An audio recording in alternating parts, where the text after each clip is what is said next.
పూరా లోకల్. రాజశేఖర రెడ్డి గారి ఫోటోను ఇక్కడ అక్కడ పెట్టుకుంటే సరిపోతాయా? ఇక్కడ ఉండాలి. ఇక్కడ ఉంటే రాజశేఖర రెడ్డి గారి ఆశయాలు ఈ రోజు నిలబడిండు. ఇక్కడ లేదు కాబట్టే రాజశేఖర రెడ్డి గారి జలయజ్ఞాన్ని గాల్లోకి వదిలేశారు, రాజశేఖర రెడ్డి గారి ఫీజు రీయింబర్స్మెంట్ గాల్లోకి వదిలేశారు. ఇక్కడ లేదు కాబట్టే రాజశేఖర రెడ్డి గారి ఆరోగ్యశ్రీకి కూడా పాకీలు పెట్టారు. రాజశేఖర రెడ్డి గారు అంతగా చెప్పుకుంటున్నారు కదా, మరి రాజశేఖర రెడ్డి గారి వర్ధంతి మొన్న జరిగిందయ్యా, 75వ వర్ధంతి. ఏం చేశారు? రాజశేఖర రెడ్డి గారు అంతగా చెప్పుకుంటున్నారు కదా, మరి రాజశేఖర రెడ్డి గారి వర్ధంతి మొన్న జరిగిందయ్యా, 75వ వర్ధంతి. ఏం చేశారు? రాజశేఖర రెడ్డి గారు అంతగా చెప్పుకుంటున్నారు కదా, మరి రాజశేఖర రెడ్డి గారి వర్ధంతి మొన్న జరిగిందయ్యా, 75వ వర్ధంతి. ఏం చేశారు? ఏం చేశారో చెప్పండి.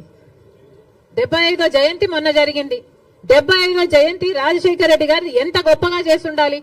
మరి ఏం చేశాడు జగన్మోహన్ రెడ్డి గారు 75వ జయంతి కోసం? ఇడుపులపాయకి వెళ్లారు. అక్కడ 5 నిమిషాలంటే 5 నిమిషాలు కనీసం కూర్చోలేదు, నిలబడ్డారు. రాజశేఖర రెడ్డి గారికి తూతూ మంత్రం లాగా అక్కడ ఏదో నివాళులు అర్పించామని చెప్పుకున్నారు, అంతే.